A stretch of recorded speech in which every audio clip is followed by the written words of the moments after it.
All right, we are back up top. Like I said, I am catching up. Hot in here, baby. It's getting hot. I am catching up with my grain a little bit. I was a little bit thin, and so now I'm dropping that grain a little bit faster. See right here what we look like. All that darkness. So like I was talking before, one difference when you're working with stout is those extra roasted grains, and maybe you didn't know. But also those caramel malts that you're using are going to be bringing a fair amount of acidity with them to help lower that mash pH. So I don't have any acid going into the mash tun today. All of the pH adjustment I need to do is actually going to be done by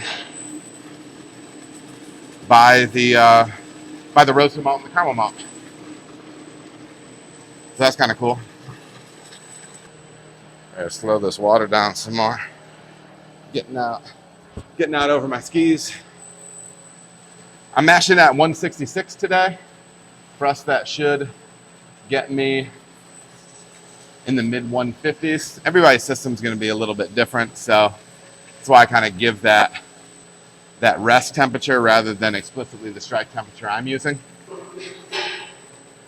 It's a good amount of grain going in here today. We are shooting for a 7.5% beer, so we need more grain to make more sugar so we can create more alcohol. I'm looking for 440 total. Got about another 2 barrels going in.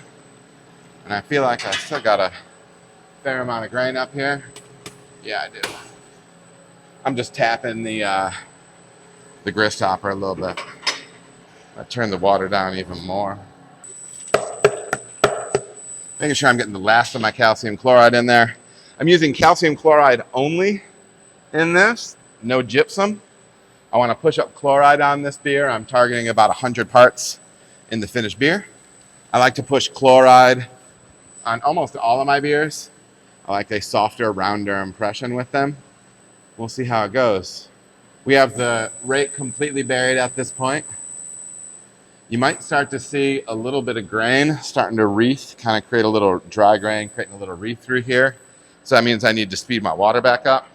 I would always prefer to have some more water to drop at the end as opposed to running out of the measured amount of water that I want to be using and then just dropping dry grain. But I think we just hit the end of our grain here.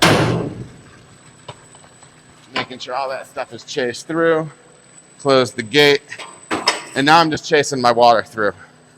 I got another barrel of water to put in here. I'll kind of give you the look here. Nice and dark.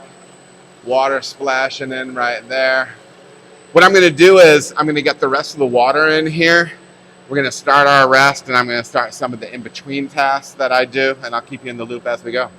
We've got that young spice in the house. Watch this.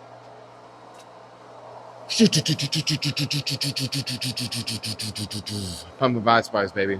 All day long. ADL, as I like to say. ADL. I'm going to measure up. We have the mash resting. I am doing a half-hour mash for this. If you watch some earlier stuff, I used to do a little bit of a shorter rest. But my brew day is kind of tight enough time-wise that I don't really have to push that. I am going back to a full-on half-hour rest in my mash. Now, I do Vorloff or recirculate for another half hour, counting in the time that I do have during mashing in, actually. It works out just fine. I know sometimes different people rest for an hour, things like that.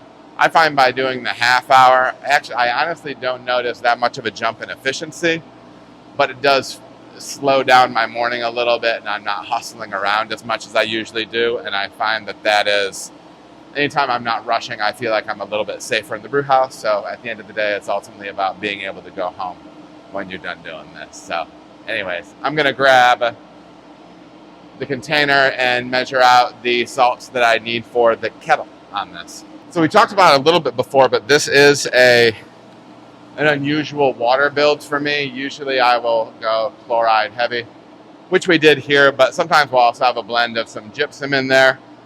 But we're almost always using acid in our beers because with pale malt, the pale malt does not drop the pH of the mash in the same way that crystal or roasted malts do. So I don't have to handle this one the same way. So the water addition portion of my brew log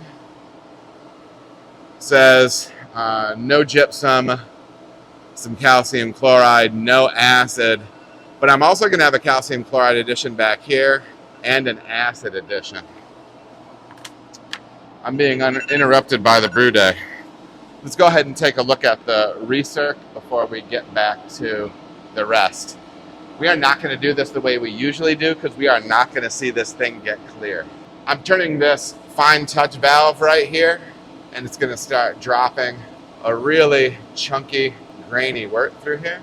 And you're going to see our good friend Ulysses S. Grant over here fill up with wort. I'm going to be pumping off of the Grant and recirculating this or Vorloffing this until we get this to run grain free.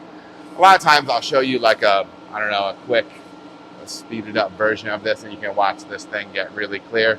You're just going to notice it going from dark to really dark, and that's not going to do much for me visually.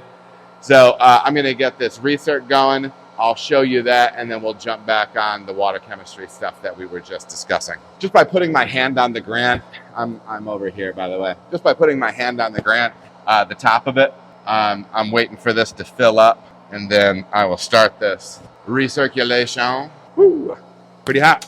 Oh, that was pretty good. Got a good amount of grain in the mash tun today. So let me restart my timer. I think I'm actually going to do, I usually do a 25-minute recirc. I think I'm going to do 27 just to get wild. And also that'll put me even time-wise. So let's see here. So I have grain going through this. I have grain filling that. And now I'm going to take you up and we're going to look at how this recirc looks. That pipe runs right in alongside the mash.